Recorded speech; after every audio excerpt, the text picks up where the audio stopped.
Ya, Assalamualaikum warahmatullahi wabarakatuh. Perkenalkan, nama saya Krisna Pertama dengan 24 10 78. Sini saya menjelaskan tentang studi kasus yang tersebut kedua yang Honda Jaya Raya. Nah, sebelum memasuki jelas ini, saya mau cerita tentang entitas. Entitas adalah segala sesuatu yang dapat digambarkan oleh data. Entitas dapat dijadikan dengan sebagai individu yang mewakili sesuatu yang nyata eksistensinya dan dapat dibedakan dari sesuatu yang lainnya. Contoh dari entitas adalah entitas mahasiswa harus ada lingkungan perguruan tinggi. Itu juga entitas dosen. Dan di sana ada mata kuliah dan lain-lain. Jadi untuk selanjutnya itu sebelumnya saya membuat tentang flat tabel dulu. Tabel dulu ini diambil dari yang ada dalam situasi ini. Yang pertama ada di bengkel. Yang kedua nama bengkel. Yang ketiga alamat. Yang ketiga telepon. Yang telepon. Yang kelima item mekanik. Yang kelima selanjutnya nama mekanik. Yang selanjutnya tempat. Terus nomor 4 harga. Itu servis. Nama servis. Nomor polisi. Warna. Merek. Tipe, tanggal pembuatan, nomor faktur, tanggal. Nah, itu soal yang pertama itu disuruh mencari entity dan atribut. Nah, atribut sendiri itu adalah suatu ciri karakter yang membedakan antara entitas yang satu dengan entitas yang lain dengan entitas yang lain. Nah, di sini dari soal pertama ini bisa diambil dari di kasus yang ini tuh yang pertama saya mengambil nama bengkel. Nah, bengkel ini atributnya ada di bengkel. Ini dua nama bengkel, yang ketiga alamat, yang keempat itu telepon. Nah, selanjutnya kenapa ini apa namanya jadikan entity bengkel ini? Ya, bengkel ini bisa menyimpan data seperti nama, ID, alamat, dan telepon. Nah, untuk selanjutnya mekanik. Nah, mekanik ini bisa tergantung orang atau aktor adalah orang hidup itu pokoknya. Nah, di sini harus memiliki ID dan nama harus ada. Nah, atributnya apa aja? Yang pertama, ada ID mekanik.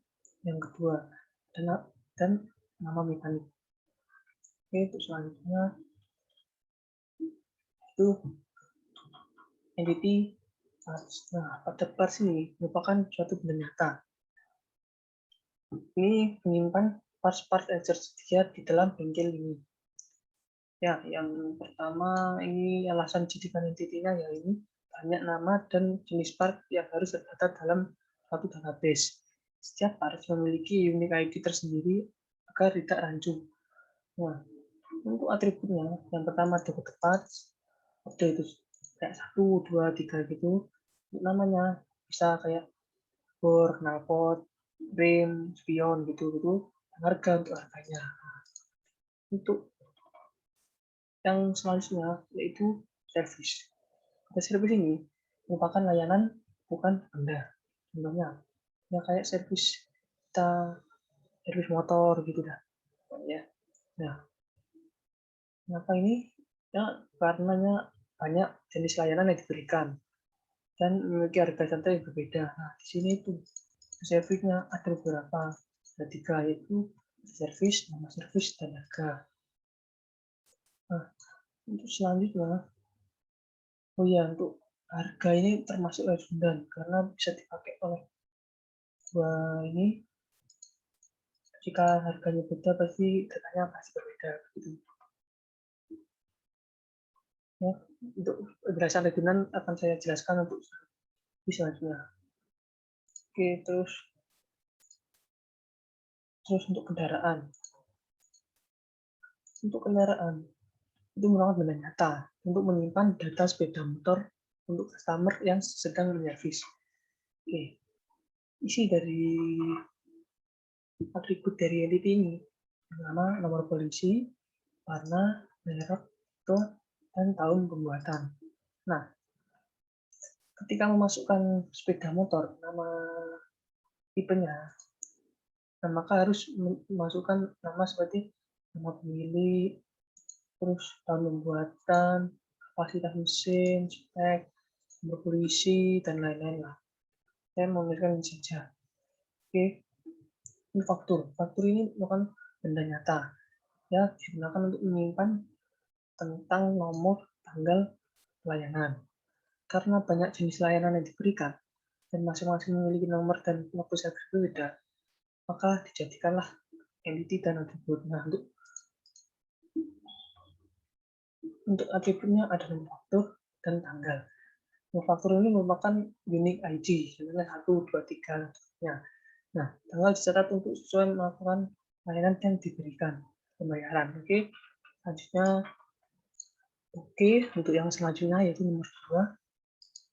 Nah, nomor 2 ini soalnya yaitu identifikasi entity dari multi-value atribut dan redundant atribut. Sebelumnya, saya akan menjelaskan tentang multi-value dan redundant atribut.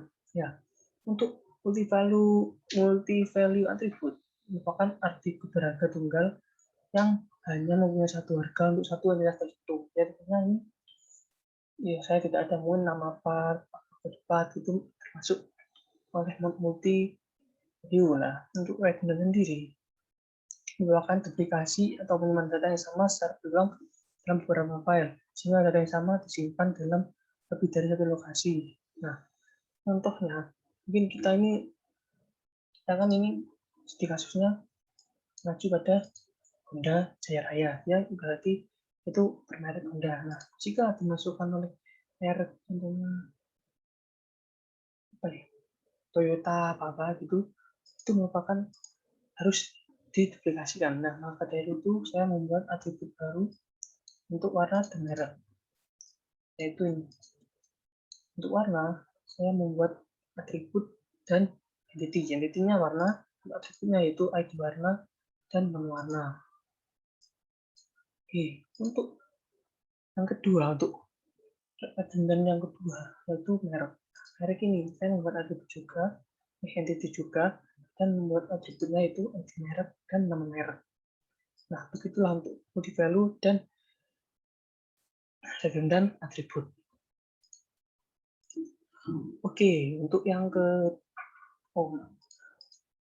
soal yang ketiga, yaitu soal catat atribut yang tidak bisa dimasukkan ke entity yang ada.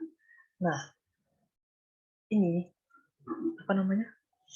untuk catat atribut ini bisa merupakan soal yang cukup mudah ya. Untuk lihatnya itu harga. Nah, karena harga itu bisa diturunkan dari atribut yang lainnya. Contoh untuk kuantitatum, harga, diskon. Nah, itu bisa dikalikan. Kuantum, harga, dan diskon ini dikali mendapatkan jumlah. Nah, itu merupakan atribut yang tidak bisa dimasukkan ke entity. Itu untuk soal nomor 3. Untuk selanjutnya, untuk selanjutnya yaitu untuk soal nomor 4.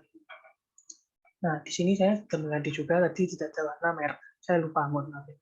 Nah, untuk primary UID dan secondary UID setiap entity yaitu untuk saya mengambil dari untuk primary yaitu yang primary ya, itu yang pertama. Yang secondary UID yang kedua untuk setiap entity. Untuk entity yang pertama itu bengkel. Nah, bengkel ini merupakan dari UID-nya saya mengambil ID bengkel. Nah, artificial ini natural. Nah, di sini natural karena di ini tidak dibuat oleh saya maupun orang. Bahkan ada sendiri. Nah, mekanik begitu ID mekanik juga natural. Nanti parts juga, body part itu juga natural dan itu mereka semua itu primary. Untuk service dan body part itu juga natural. Faktur juga, faktur itu natural dan primary. Warna itu kan karena redundant tadi. Sekarang berarti kita membuat entity baru nih. Warna dan merek. Nah, setelah itu misalkan ini artikel atau kita buat sendiri. Artikel juga. Nah, selanjutnya yaitu untuk bengkel, mekanik, parts, service. Nah, ini untuk relasinya. Nah, untuk bengkel itu tidak berrelasi dengan bengkel, mekanik, parts, service. Nah, itu berrelasi dengan faktur. Nah, ini berrelasi dengan mekanik, bengkel dengan mekanik pasti berrelasi kan ya. Untuk pas sendiri juga berrelasi dengan servis. Ini dengan servis ya. Servis dan servis berrelasi dengan part sesuai dengan di atasnya. Faktur ini tidak berrelasi ya, tidak ada untuk semuanya. Oke, begitu saja penjelasan di kasus nomor 2 dari saya. Jika ada salahnya, mohon dimaafkan. Assalamualaikum warahmatullahi wabarakatuh.